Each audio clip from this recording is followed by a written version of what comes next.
Good morning, everyone. Today is Monday, January 31st, 2022. You're watching Finance and Technology Insights with Brian and Eric.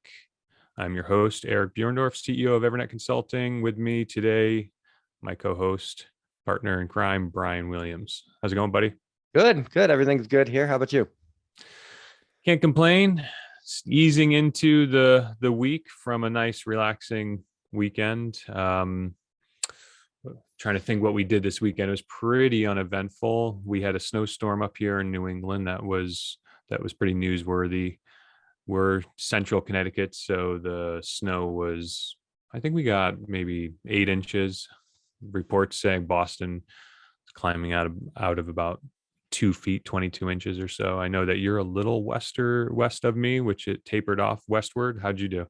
Yeah, we got about that. I think maybe a little bit more. Where I measured it was kind of close to the house, so you get some drift and whatever. But yeah, between 8 and 10, I think we got. Nice. Are you all dug out already? Yeah, we had a guy come and plow. He does a really good job. So he's got a Jeep and a little plow on that, which makes him pretty nimble. My mother's here, so her car is outside, so he had to work around that. The only thing I had to do was just clean out in front of the garage bays, and that was relatively easy. So not too bad. The issue now is just going to be the cold. It was pretty cold yesterday, single digits, and this morning as well. Yeah.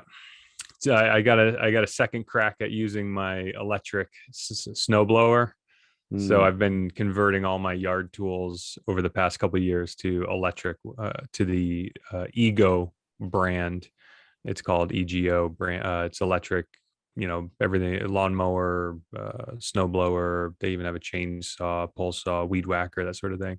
So this year we upgraded to the electric snowblower, and I just got a second use out of it. And I got to say, it's amazing. No fumes. The noise is incredibly quiet. Neighbors are stopping and asking about it. It was pretty funny. So that was pretty cool. But yeah, we're all dug out. You really have to make a decision what path you want to go down as far as what brand you want to choose, because the last thing you want is to have 3 different battery packs and all that stuff going on in your garage. So that's such an important decision. Yeah, it's nice. You're right. That's a good point. It's nice to get into an ecosystem where the batteries work across multiple tools. And that was definitely a huge consideration. I did way more product review.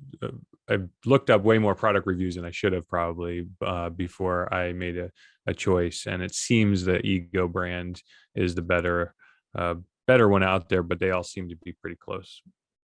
Yeah, I'm in the Ryobi system now. I'm not sure if I made a decision to go there, but that's the first couple I got were Ryobi, and we're very happy with the lawnmower. We've actually upgraded that once. Not that the first one was that bad, but we got a little bit wider of just a little bit wider lawnmower, which saves you a few passes.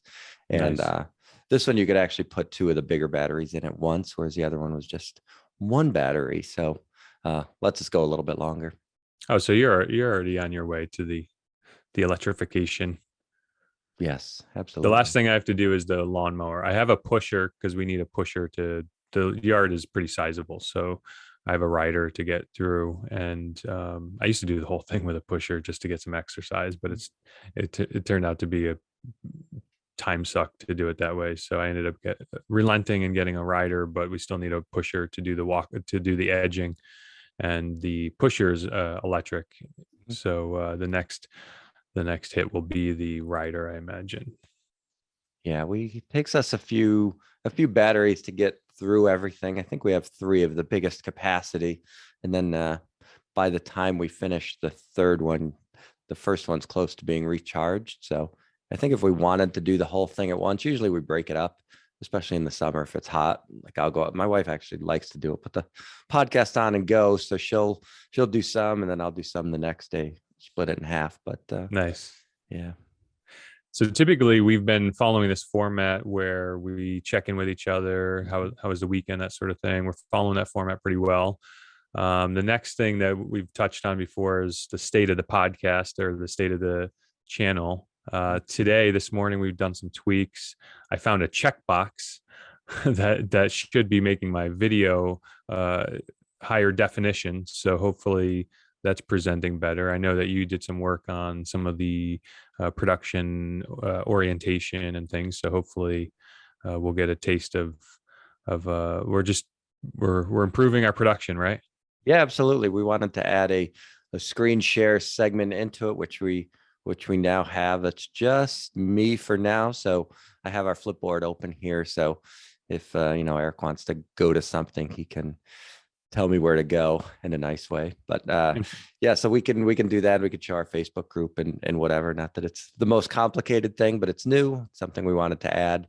Yeah. So this is our Flipboard, the Financing and Technology Insights by Eric and Brian. We're looking to see if we had a little bit more friendly URL, but everything's link based. So if you're watching it on YouTube, and the link is in the description, and also on whatever podcast mechanism you're using, it's in there as well if you want to check in. And ultimately, I think what we'll do is we'll keep each other throwing articles in here, and then maybe we'll have a vote in our Facebook group. So you want to make sure you join that too.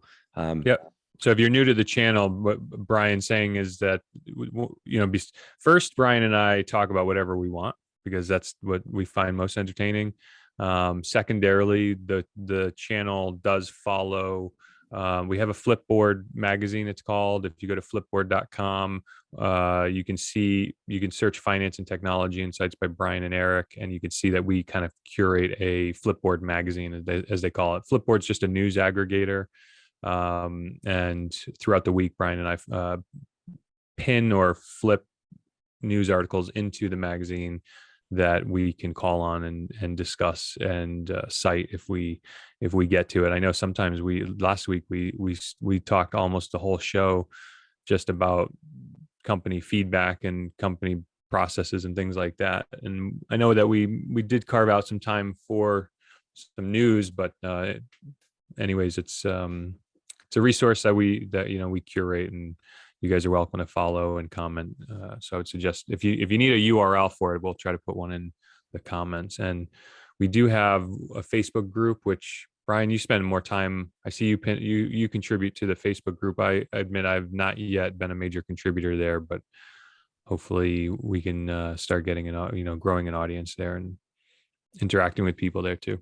Yeah, I think so. I mean, Facebook really likes groups. They want you to promote them. They do better than pages. Facebook's really trying to get that community aspect going, and they like regularly scheduled surveys and questions, videos. So we'll have more than enough content. You figure with the articles that we share, we'll have our podcast once a week. We can share the YouTube once a week. We may even end up uploading the video right into Facebook. I don't know. We'll see. We'll see how that goes, or put the YouTube link in there. I've heard both sides of that, but yeah, we'll certainly have enough to push through here, and then get your comments and get your feedback. Yeah, the podcast. I'm big on groups. I started my own group in April of 2021. And it's been a source of growth for me, and just kind of a catch-all where I can throw whatever projects I'm working on and get some feedback from the crew out there. So I did join your group, and I'm pleasantly surprised to see that you actually have pretty good engagement there from your following. We do. Yep. I was saying last year, I think I did a little bit better job with being more consistent on it, and kind of, I don't want to say tailed off at the end of the year. I just had other stuff that we were working on, and but we had a lot of surveys. We do try to share my content in there, and people seem to ask questions, and we get new people that come on board, and you get a lot of repeat questions and stuff, which is fine. That's great. Yeah, it's been pretty good. We've got about 1,700 members in there so far. So wow, that's awesome. Yeah, that's really cool. A little more housekeeping. So for everyone listening about the show, so you may notice that we're not recording live. We're going to do a pre-record on Monday mornings, and hopefully get this out no later than Tuesday. I think we're finding that maybe we'll get a little better production value out of it. Brian is our editor, and I'm grateful for him for the effort that he puts into that. So thanks for that, Brian. Fortunately, if you're not into YouTube and podcasts are your thing, we do. Brian cuts the audio relatively quickly, and puts it right up onto Anchor.fm, and which should syndicate to your favorite podcast app. I use Apple Podcasts, and it gets up there pretty fast. It's on Spotify, and what's the other one? Stitcher, Google Podcast, something like Yeah, that. So Google Podcasts, Stitcher too. I think that's the main stuff. I don't think we need to take a stance on Joe Rogan yet. We're not that popular. We don't need to make a stance there, but we can talk about that. That's actually kind of an interesting. You want to touch that hot potato? Okay. Yeah. Well, I Well, don't think. just a little more self-serving. Don't we can really use a like and a subscribe and a share. So if you find us even remotely entertaining or interesting, feel free to do the obligatory like, subscribe and share. So, all right, moving on. Enough housekeeping. Go Yeah, ahead. yeah, You want to lead into Joe Rogan? well, yeah. Well, so we're episode 8. We had always right from the start targeted that episode 10 to be nice and clean and steady. And I think we've been ahead of schedule. I think we're doing great. Whole time. Yeah. So audio quality has been very good. Podcast sounds great, and those are usually up pretty quickly. It's just the video. I think that'll be probably constant tweaking. I know with my stuff, I'm always changing backgrounds. Sometimes I'm sitting, standing, doing different formats. So that's always going to be kind of a work in progress. So yeah, I think the podcast is a lock. I mean, that's good to yeah. go. I listened to us a number of times in the car when I had to run around and do some errands, and we both have high quality mics, and I think we both have better voices for radio. But yeah, it's good. So hopefully we can continue to curate a entertaining, at least video show. I let most of my TV viewing, as I've said in the past, is YouTube now, which I'm continually surprised that that's the case. But it's nice to just have specific subject matters and characters and personalities that you kind of connect with, and that's what I find I do anyways. Yes. But at least we have something for everybody. Yeah, I think so. The YouTube stuff is it's going to be interesting to see just from a subscriber count and how they go back and forth. I think we have a few more subscribers on the podcast side than the YouTube side, but neither one of us has really promoted it that heavily. I know you posted last week, which was cool to see, and then I think once we get past that 10 episodes and I was pretty proud of our show last week. It felt really good. You got it up and posted so quickly that I felt pretty good about the work that we're putting in. And this is mostly to entertain us, and we have all our own initiatives and agendas, but frankly, I just like talking about technology and business, and I enjoy your company. So it's more of I hate to use the cliche labor of love, but something that I think I enjoy doing. You seem to be enjoying it. And doesn't take a ton of labor or prep work because we're just talking about the world we're living in the rest of the week, basically. So it's not a huge time commitment other than the actual show itself. Yeah. And hoping to get the post show activities down to half an hour or so. I think that's probably the goal. And some of that is just upload speeds and that kind of stuff. So if it takes 15 minutes to upload the podcast, I'm not staring at the screen for 15 minutes. It's just running in the background. So yeah, that stuff's been pretty clean. Cool. So the next thing that we usually follow in the format, so we got some housekeeping done. The next thing that we usually talk about, I like to lead into what kind of experiences did you have last week in business? Well, for me, business wise, I have had a couple referrals that just came from SEO, which I think is kind of interesting. Just people. Nice. That's fairly rare for me. It's usually coming through referrals, but to have somebody call you and say, well, I just Googled advisors and your name came up, I think that's pretty cool to have that. So that tells me that something's working from there. And I have got some clients from social media stuff too, which is nice, but nothing the last week or so. For people that are in my group or the YouTube channel, I don't know if you saw these, Eric. I think Saturday. I like those racing bar charts. I don't know why. There's just something mesmerizing about those. I don't know if you got into those too I much, did but see on your last post, was it your video? You did a short. yeah, I've done a few of those, and I don't know. There's something about those I think that just like lock me in. So um, I last summer I learned how to do those, and so every once in a while, snowy weekend, not much else going on. I didn't feel like getting in front of the camera, so I put a couple of those out, and those are kind of fun. Just to let you look at data in a different way. Tell the viewers be more specific. What Yeah. was the content about? Well, so I'll go back. So one of the ones that I really liked that I saw was the win total of National Football League franchises throughout their history, right? So every team had a bar, every team had a color, and each year their wins sort of stacked on top each other. So you look at going way back, go 60s, 70s, and when they won a title, they put a little trophy in the bar. So Nice. you can kind of see the ebbs and flows of different franchises. Which can you pull it up for us? I think I can. Yeah, I can find that. I'm calling you on the spot. You think you can, I know. But that was kind of an interesting one. That's one that I've, certain things like that I think are fun. The other fun one for me last summer was like the all-time home run leaders, which I thought was kind of interesting. If you go back and look at that, obviously Babe Ruth was, he had, 713 home runs or whatever. And at that time, the next highest all time was, I think, in the 100s or whatever. Wow. So it was crazy how dominant he was. Anyway, so back to my stuff. So I've done different things like the growth of Vanguard funds or the growth of target funds. So the one I did, I can pull that one up. The one I did was throw up a sample. Let the viewers see what you're talking about. I'm gonna pull this up here. So let's see. So the one that I did just took us through the different sectors of the market. So to get nerdy on the investment side, so get nerdy, man. Spiders. That's what we're here for. So they would call them spiders in the industry, but so if you wanted to invest specifically in technology, you could do that. So you're taking in the S&P 500 those technology stocks, and you're just putting them in one basket, and then you're investing in just them. So people who want to overweight to an area, or just or even underweight, I guess you can short them as well. But so what I did is I took through. You're talking about market centric funds.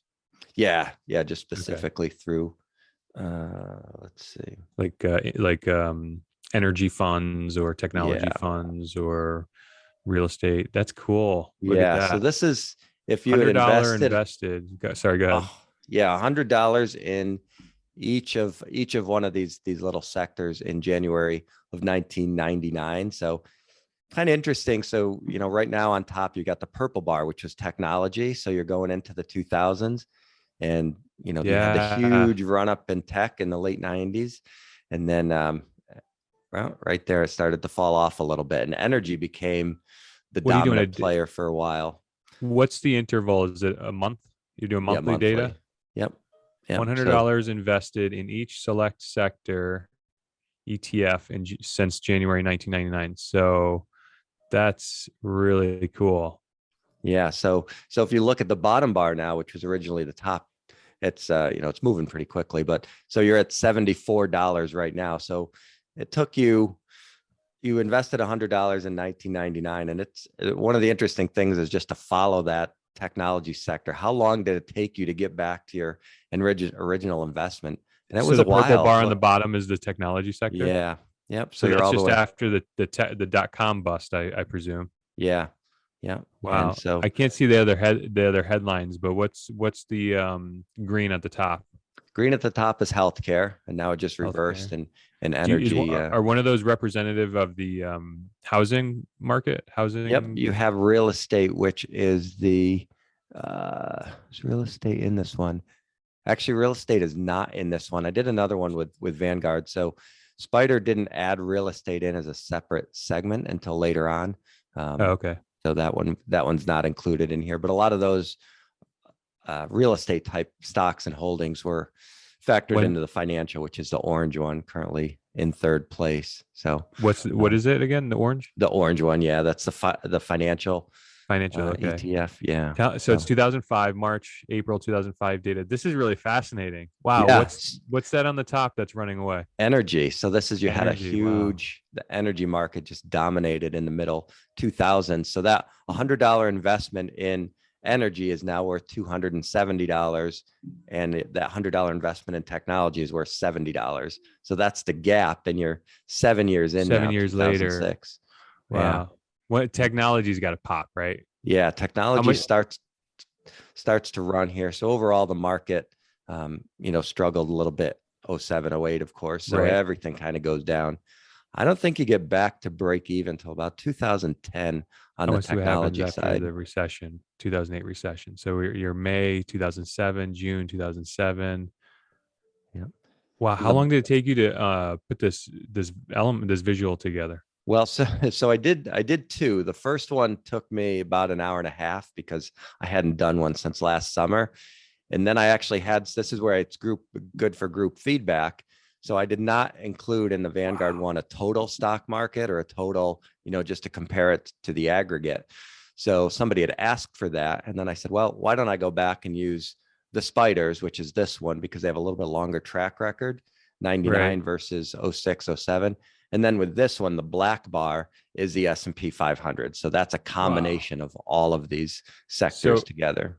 so if you're in your car listening to us on your podcast, I'm very sorry, but what Brian has on screen, this visual element that he put together depicting what $100 investment would look like over a month-to-month period in these various electronically traded funds. Is that an ETF? Exchange traded fund. Yep. Exchange traded funds. Thanks. And the visual element is really fascinating. I mean, energy is just holding strong there, just dominant. We're now into March 2011. Yeah. That's really amazing graphic. What tool did you use to produce that? So there's a couple that I use. I use Morningstar as my data source to have like a high end premier product, which I'm such a data nerd. It's probably a little bit excessive for what I need for my practice, but I just love being able to. I don't ever want to be like, man, I wish I had this data point or Data whatever. is a competitive advantage. That's what we say. It is. Yeah, and I have the video paused right now just because it runs through pretty quickly, but. One of the pieces of feedback I did get is to just sort of overlay. I just have music playing on these usually, but I may break it down. Do you have dramatic music on it, like real like blood pumping, like build up? No, I did. Yes, I didn't know if you could hear that or not. It's actually I just couldn't hear it.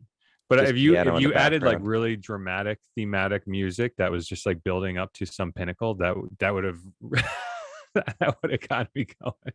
Yeah, no, and I have used different music just because I get tired of using the same one over and over. But I have it paused in here in 2011 for people that are watching it. So if you had invested $100 in January of 99 in the technology sector, you'd have $89 at this Oof. point, March 31st, but you'd have $403 in the energy sector. So That's amazing. it just How shows and how you. does that compare to the S&P?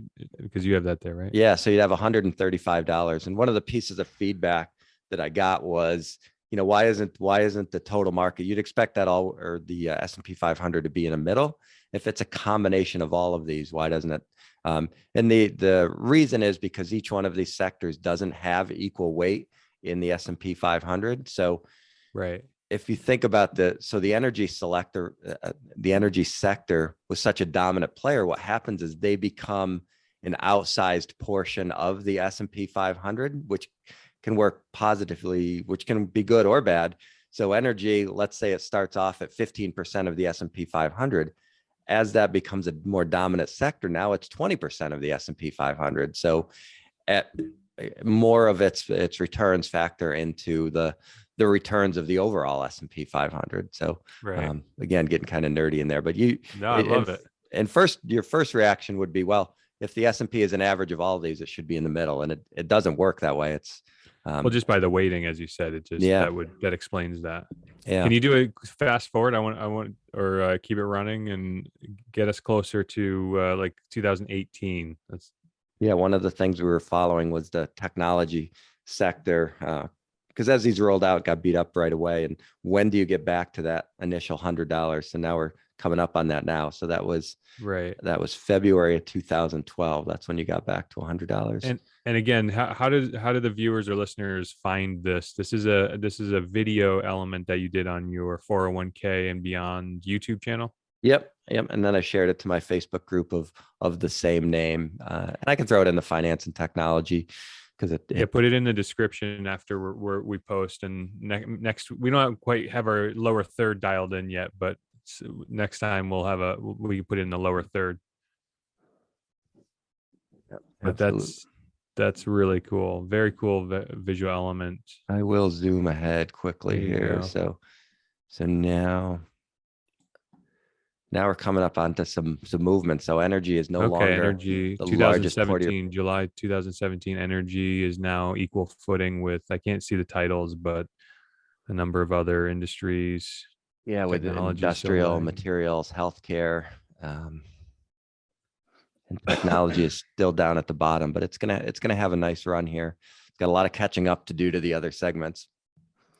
Wow, this was really telling to me because I, being so egocentric and technology centric, I just assumed the technology. I mean, I know the dot-com bubble was dramatic in the 2000 era, but I thought that had since recovered by somewhere around 2007, 2012. But you're showing data now from July 2019, and if technology is still that second one on the bottom there. Yeah, and we talk in the industry, it's sequence of returns. So you think about this from a retirement standpoint, those first few years of returns that you get when you retire have such a dramatic impact overall. That's why you retire at 65, the market experience, the returns you get from age 65 to 70 are so important, because if you have some bad years in there and you're pulling money out, it makes it difficult to recover from that. So this is the issue here, is the sequence of returns, because you had such bad years right up front with the technology sector that it became very difficult for that technology sector to get back to, even with some of the other segments. It eventually did. It all evens out here. So we closed out. Wow, cool video, There at man. the end of the year, but Hopefully the drivers and the podcast listeners are still with us, but it definitely was an entertaining video element that you put together. So when yeah. you get to wherever you're going, podcast listener, find a computer, go to 401k and Beyond's YouTube channel, and find that, what do you call that, a racetrack element or Racing bar chart. racing bar chart? That Yep. was, I don't know about everybody else, but from one nerd to another, that was entertaining. Yeah. Yep. But And informative. yeah, it's kind of fun to go through those and look at those in different ways. But yeah, I really like those racing, and there's a million of them out there. There's like the highest grossing movies of all time, so you see a movie comes out and it passes everybody, and then it can continue to grow a little bit through, I don't know, online sales or whatever. And then the new movie comes out, you can track, I don't know. Right, You right. could spend a day watching those things, but yeah, they're kind of fun to put together. Let you see data in a different way. Very cool. Well, that was quite a tangent we got off on, but I guess it's not really a tangent. It's just what we do, right?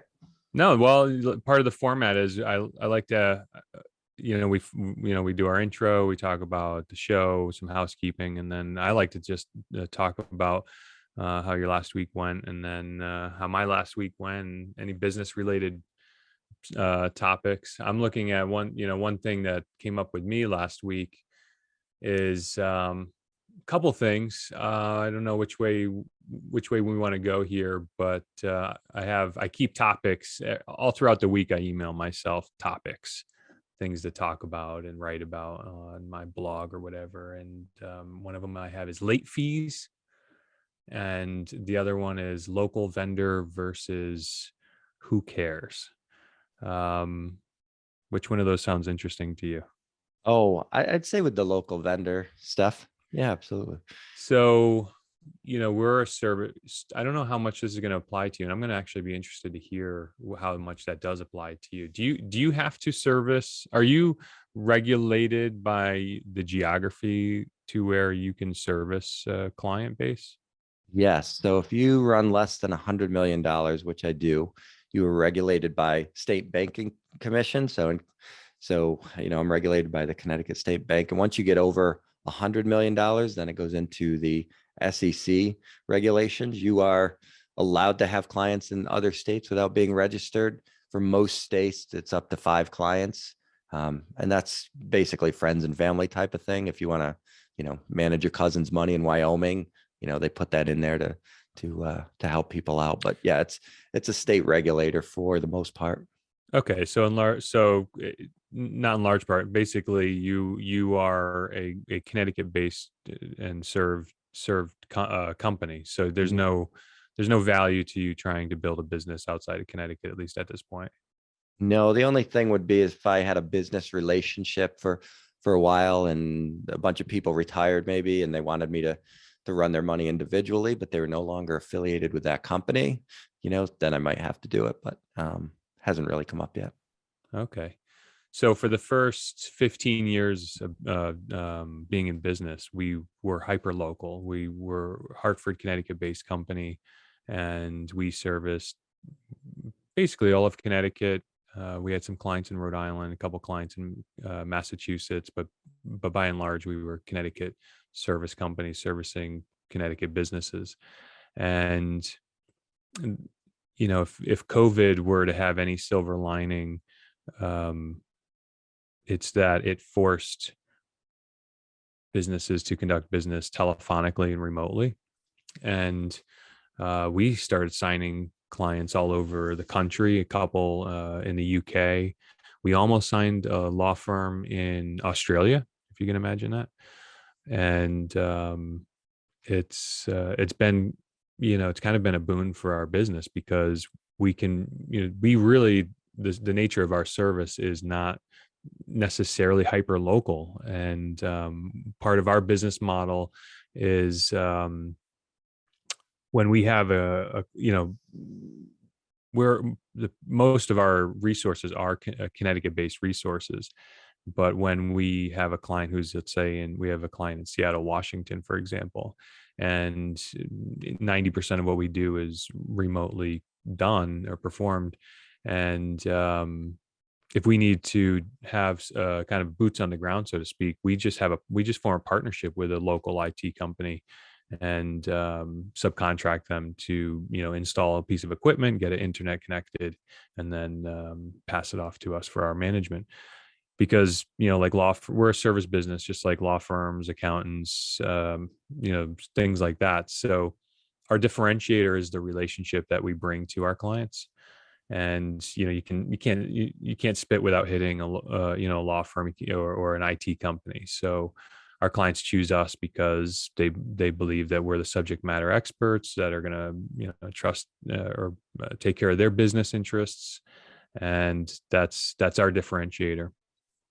So last week I think it was I forgot what country it was. I think it might have been Australia again. I had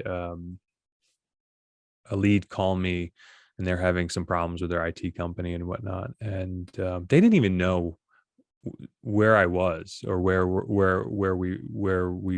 were. They knew that I was English speaking. I was not a Australian accent speaking, so that was the first tell. But with the first communications were via email. So as soon as we connected on the call, it was like I could see it on their face. Oh, you're American. And I could tell that they were just completely distracted by the fact that I was American. And ultimately, they said, "Look, we're going to look for somebody local." And I said, "Okay, totally fine. Call me if you get stuck." But yeah, I just something that um, it doesn't rub me the wrong way. Of course, it's just I feel sad for the folks that may not be getting the best service provider because of bias or a barrier that they put in their own minds, thinking that they need somebody hyper local. I mean, I can tell you that from where I'm sitting here in Hartford, Connecticut, personally, um, the best accountant or the best attorney. I mean, I know attorneys are regulated too for they have state association that they need to be licensed in and things like that. But I mean, when you're looking for the best talent pool, I mean, geography should be the last criteria that one uses to look for the best person for the job. I mean, we use in our marketing department, for example, we have sometimes we call contractors to do copywriting for us and for our clients, and various web programming and things, because we're building out our web development and digital marketing arm of our business. And it's so wonderful to be able to tap a talent pool that's just geographically uninhibited.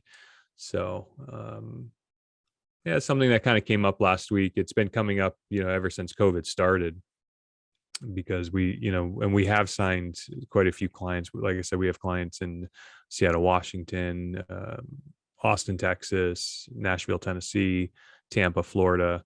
And yeah, I guess it's easier to make that connection because we're all American, but I was disappointed because I would have loved to sign another client from Australia.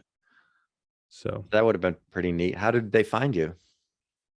I think it was a Facebook group. I've been participating more on some Facebook groups that are kind of business focused on various vertical markets that we serviced. Law firms are one of our biggest markets, dental practices, medical practices.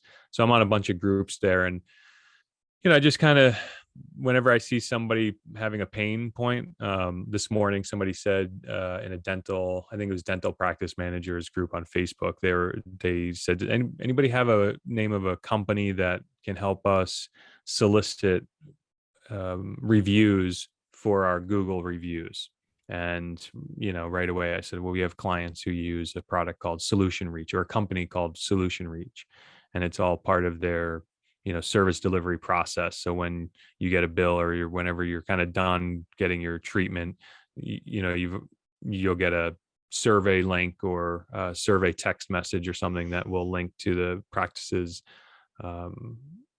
review page. So it just kind of greases the wheels to collect reviews. Yeah, So that's pretty interesting. There's a lot of those groups out there. That's for sure. I mean, like we started the show with, Facebook really promotes groups. They want that connectivity, which is great. People are really connecting inside of groups, and I look through my news feed now. It's almost all groups, and I'm the starting to get the same interesting thing about groups is who runs those, and there is no system in Facebook that allows only one group to have a name. So there's no way you get a lot of copycat groups, and I've had a huge issue with spam in my group, which others have too, but right. Especially in the investment world, you get all sorts of stuff. So you do have to monitor it. The quality of the group is important. And then who the moderators are. I posted that video, which was purely informational. There's nothing salesy or anything in that. But I posted that to a few different investment groups and had it taken down because it was run by other advisors or other people doing YouTube content. So, different groups, different rules. That's for sure. Yeah. I mean, it gets pretty, the groups can be kind of noisy, but they can really be valuable. Like that, so I find that I build more meaningful relationships with prospective clients, or not, and this is really the internet as a whole, quite frankly. If you bring value to people, and quite frankly, it's business and life in general, right? I mean, you can apply that to whatever layer of life you want to, but if you bring value to people, that tends to flourish. So the groups, in that case, like it must have been a dental practice manager or owner who had a problem or a need, and was like, hey, looking for referrals for some tool to help us capture more reviews on our various social channels. And Solution Reach, I'm not affiliated with Solution Reach at all. I just know that it's a product or a vendor that my clients use, and they seem to have a positive view on the product. There's actually tons, and I know personally there's tons of those companies out there that'll do it. So, but I think the value was, I wasn't saying, hey, I'm an IT company and I can help you implement this tool. I can help you, implement this in your EMR software or your computer system. I just had a potential solution to a problem, and I think that's where the best value is. Yeah, I agree with that. I think especially for the next generation, not everything has to be a promo, a sales, or I know there's that old mindset of, stop giving the store away for free, or why are you giving away free advice? And I don't really subscribe to any of that. I mean, anything that I I don't do, either. it's not going to be personal. It's not going to be, hey, Joe Smith, here's how to allocate your account. It's always, people in your situation did this, or based on my experience, people have found that doing this, there's a certain way to phrase that, and they may decide they want to do it themselves. They may decide they need help with it. Either one of them is okay. You don't ever want to push somebody into being a client if they can do it themselves. If they're capable of doing themselves, there's nothing wrong with that. Yeah, the most rewarding business relationships I've had with my clients are the ones where they, we're providing value.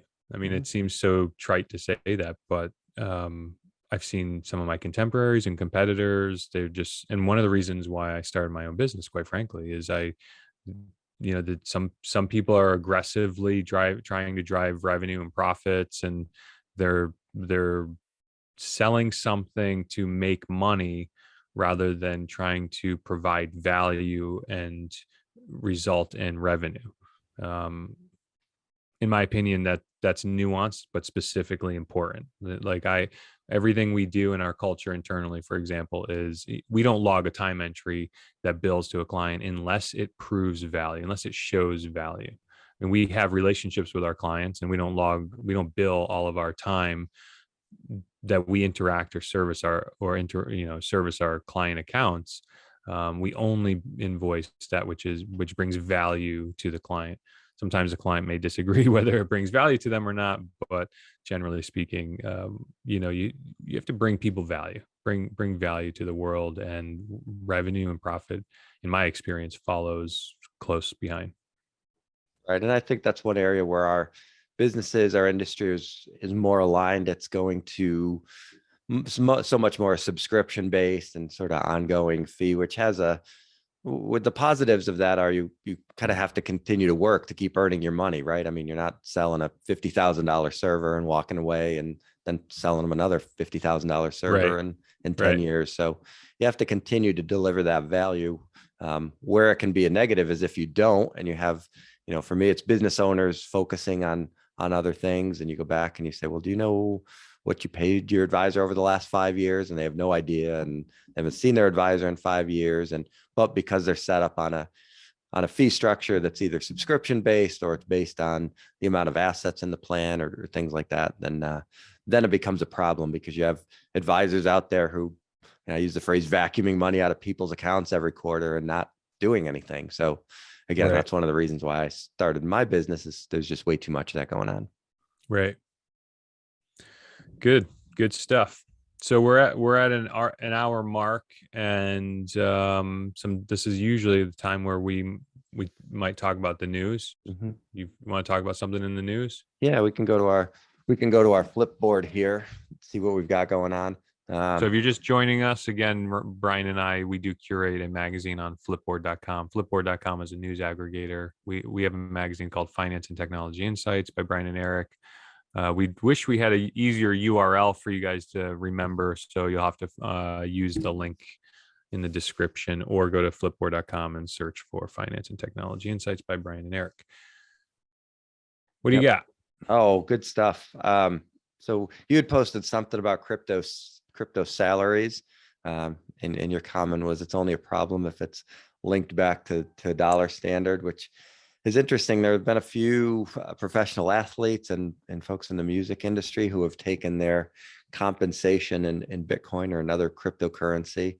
So those have been beat up over the last couple months or so. But so is my comment astute, or is it ignorant? And be brutal, because because I think I know what I'm talking about, but I might not. Well, right. I mean, so one Bitcoin 6 months ago is still one Bitcoin now. The question is just how are you comparing that? If you're comparing it against the dollar, if you're comparing it against something a hard asset like real estate or something like that, it all depends on what you compare it back to. So I heard I heard a funny story last week, and I don't think I shared this, but it was somebody giving an example of the Bitcoin and crypto and a little bit NFT. Is this guy had this mutt dog who was a little bit older, and he said, you know what, I bet I can sell this dog for $10,000. And his neighbor said, there's no way you can sell it for 10,000. Did I tell this last week? No, I don't think Yeah. so, but keep So going. he said, there's no way you can sell this, old dog for $10,000. He said, you watch, I'll be back in a week. I'll get $10,000 for this dog. So he comes back in a week and he says, I got $10,000 for my dog. And the neighbor said, that's crazy. How did you do it? He goes, well, it's easy. I traded it for two $5,000 cats. So that's kind of the whole idea of like the relative value type of thing. In his mind, he was getting equal value for it, but he didn't get $10,000 for it. So, but that's kind of that went over my head. I'm gonna have to sleep on that one. yeah. So he didn't his perceived value of his dog was 10,000 and his perceived value of these two cats was 5,000. But it's all relative value. So these people that are selling this NFT for 0.10 Bitcoin, it all comes down to how you value those and how it translates back into what you're purchasing and what your expenses are and how they're paid. So right. I mean, currency is what is stored value, right? mm-hmm. I mean, just on a basic principle, currency is a stored value.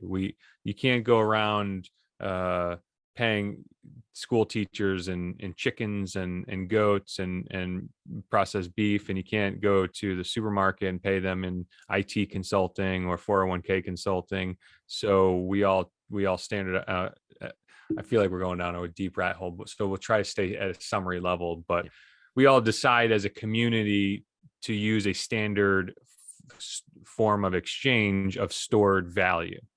And my understanding of the dollar, for example, and typically there's what is it, a commodity or something is usually used, like a real thing of value is usually used as a standard. And forever it seems to be it was gold, for example. So our US dollar was kind of defined by gold. Would you agree with that? Yeah, right. Yep. Went off the Okay. gold standard in the 70s, but the idea was there's only a finite measure of gold, just kind of like why people are attracted to Bitcoin, because there's a finite number of it. But Whereas more of dollars, kind they of, can print. but more in the definition of kind of like defining and comparing, right? So everybody, if you have $100 in your hands, traditionally you could kind of equate that to gold, and everybody in general across the world knows approximately how much gold weighs, how difficult gold is to obtain, the rarity and scarcity of gold. So of the perceived value of gold, compare that to your dollar bills. Now you've got a currency standard, so you can kind of equate, okay, I've got $100, I know how much gold approximately I have. And yeah, Nixon in the 70s decoupled our money from the gold standard, right? Am I right in saying that? Right. So now we have, so the United States dollar is a fiat currency, which means the value is because we think it's valuable. The money it's printed on is not necessarily of any value, but the idea of how much a dollar is valued. And then I believe most of the world's currencies use the US dollar as their standard. Is that right? Yep. Yep. Okay. So yeah, so this article that I pinned from Recode is all about the high price of a crypto salary. So it's kind of like I think they're thumbing their nose at people. So as you mentioned earlier, some public figures were taking their salaries in cryptocurrency. And this article, and I may not have read it or I'm not current on it, but I'm pretty sure this article is kind of thumbing its nose at these public figures as this is what you get for using your imaginary money or taking your salary in imaginary money. But my point was, the comment that I added to this article was, it's only a problem if you link the value of crypto to the United States dollar. And maybe we went way off the deep end with that, but if you pass an exchange cryptocurrency, my understanding of how currency works is really not much different than passing dollars, because they're both fiat currencies. That's kind of what I've come to understand crypto as, is really no different than the dollar, because the only difference, in fact, is the dollar can be devalued by the Treasury or the Federal Reserve, because they're the only ones who are legally allowed to counterfeit it. They've got they got control of the printing press. So we all have $100 in our pocket, and the United States government doesn't go to Congress to raise our taxes. So instead, they go to the United States Fed, or the Federal Reserve rather, and borrow more money. The Fed, how does the Fed manifest that money?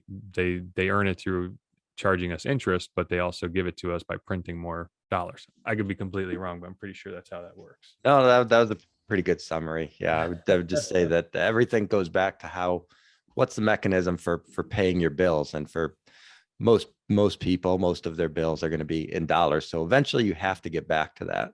So we're not at the point where you can pay your electricity bill with Bitcoin or your groceries, but it might be getting closer. And then to that aspect, that's when it really comes into play. But just because Odell Beckham Jr. took his compensation in Bitcoin and Bitcoin's down, it's no different if he took his compensation in dollars and went and bought a stock that was down 40%. It doesn't relate back, because he's not buying things with that stock. He can hold that. It could go up, it could go down, whatever. But yeah, so the article, I think, was a little bit off base there. But is there anything else from a technology standpoint you wanted to touch on here? You're running quickly away from this crypto article. No, I don't. Well, so I have a recording time of 52 minutes. So I think, yeah, so we got a little bit of time left if we're working around that hour standard. All right. Just this morning, I see the articles from the Associated Press. Cyber attacks increasingly hobble pandemic-weary United States schools. And that article sounds like another school system in Albuquerque, New Mexico, had its computer systems all locked down because of a ransomware attack. And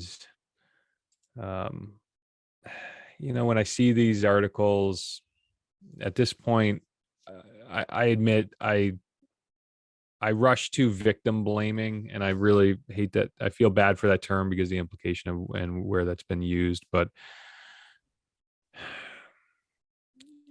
not that cyber attacks are completely avoidable, but they can be a lot of known processes and efforts can be done to largely mitigate a lot of these cyber attacks. And then if you spend appropriately on your IT, recovering from a cyber attack can be fairly inconsequential.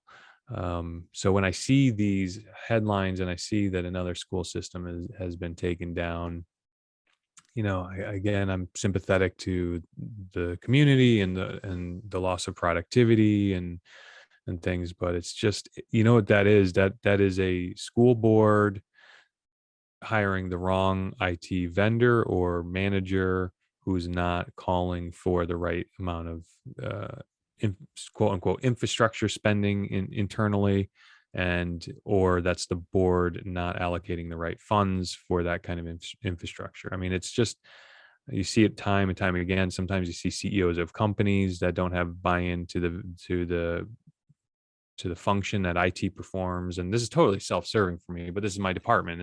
This is my space. It's self-serving for me to say spend more on IT, but that's what it is. It's you back up all your systems, so when the big one hits, you can do a remote global restore on all of your systems within a half an hour to an hour. implement multi-factor authentication. I mean, in my own kid's school, the girls, my kindergartner, not yet, but my third grader, this fall came home with a password list for all of her various tools that they use for her schooling, and the passwords all the same across all of the different platforms, all the different tools. And I thought about this morning, and I think even my comment on the article was the comment I posted to this article: teachers are class IT managers without more support from a bigger IT business unit. I mean, I know that a school isn't necessarily a business, but you still have to manage a school and the government kind of with the same principles and practices of a business. And you have to look at the schools have to look at IT like a business unit.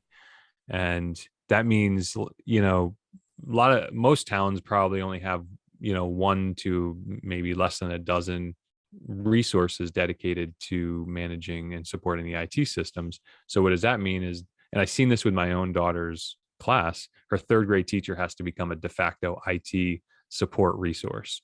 And no offense to teachers out there, their plates are already full.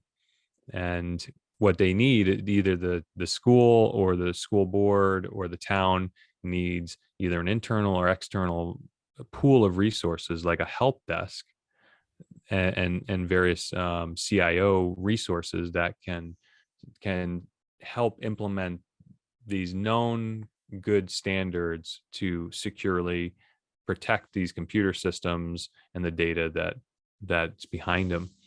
So totally victim blaming. I'm sorry to everyone out there, but when I see another school system get taken down, or a hospital, when I see a hospital get taken down, when I see a Fortune 100 or Fortune 500 business getting taken down, it's unfortunate, because from the top down, there's the leadership is not investing the right money in protecting these assets. So Why would a school be targeted? You'd think they'd go after a little bit deeper pockets. Is it just to be a nuisance, or is it, they know they'll get a quick claim on the cyber insurance policy if they have one? What would be the incentive to go after a school? Yeah, it's exactly that. It's the shotgun effect, that if you bag a school system, there's an inflection point at, a $2 million ransom payout from insurance or from the organization to get a 3,000 or 2,000 computer system back operational over a weekend. If we had to restore 2,000, one of the other articles, the article right next to it, this is really telling. The article right next to it from Tom's Hardware is a report on a Microsoft blog that Microsoft says Windows updates may need up to 8 hours to complete. So a non-patched Windows computer system, or any system, a non-patched system is insecure by definition. Microsoft, by their own words, says you need to keep your system online for up to 8 hours in order to fully patch it. You see it on our board. It's the second one I'm seeing, but it has a picture of a Windows boot up screen. I think it's above that. You might need to refresh your page. So if you do 8 hours, there it is right there, the second article. If you do 8 hours times 1,000 computers, I mean, the time to manually restore a Windows computer, I tell my clients this when they go, why do my data's on the server, my data is on the cloud, why do I need to back up my workstations? And I tell them it takes about 4 to 8 hours per computer to manually restore the operating system. Because when you get infected on a computer, even if you get hit by a ransomware attack, and you have a pop-up screen that says, and call this number or send Bitcoin here, we'll send you the unlock code, and then you can have your computer and data back. Even if that happens, you still have a compromised system. So you still need to do a restore of that system to know that you have a known non-compromised computer system. So a backup, a full system backup of your workstations to prior to the time of infection, for example, is the only way that you know that you have a clean and trustworthy computer.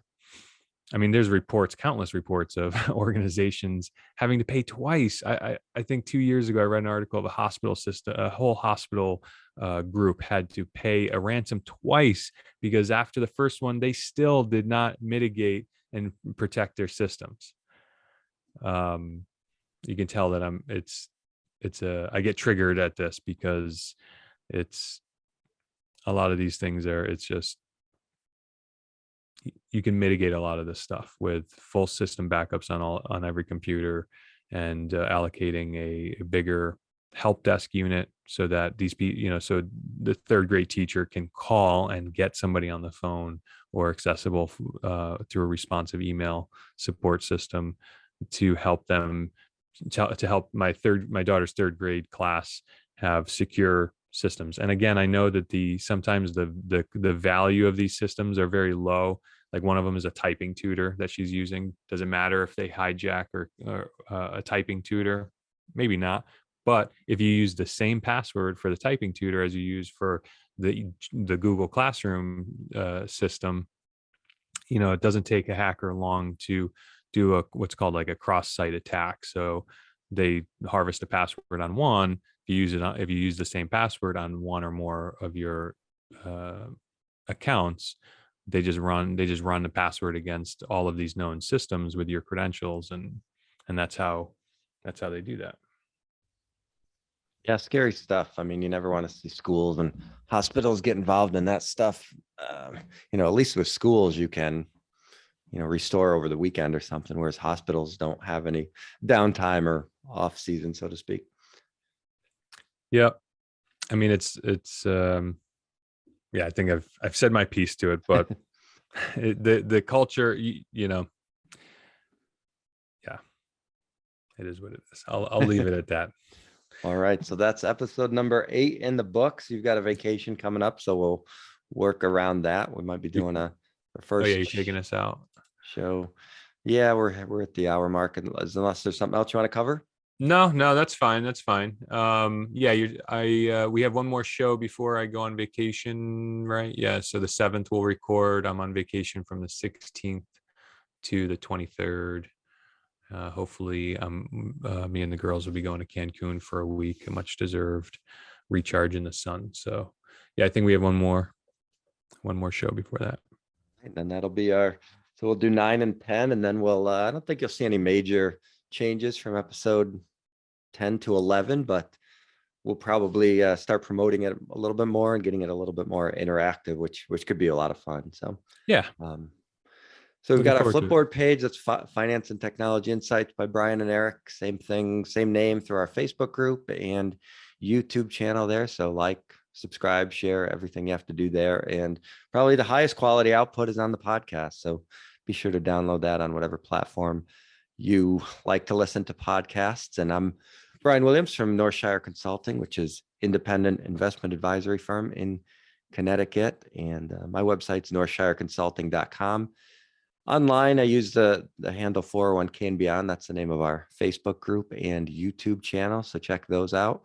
And I'll let Eric go through his stuff. Yeah, I'm Eric Buhrendorf, CEO of EVERNET Consulting. We are a Hartford-based IT company, but we service everyone all over the country and the world. If you need the best IT, most reliable IT and consulting resource, give me a call, 860-656-7810. Or I prefer if you go to the website evernetco.com and schedule a discovery call with me personally, and we can talk about whatever pains you, and we can talk about if we're a possible good fit in supporting your business or your organization. All right, sounds good. We'll see you next week. Thanks, Brian. Have a great week. You too.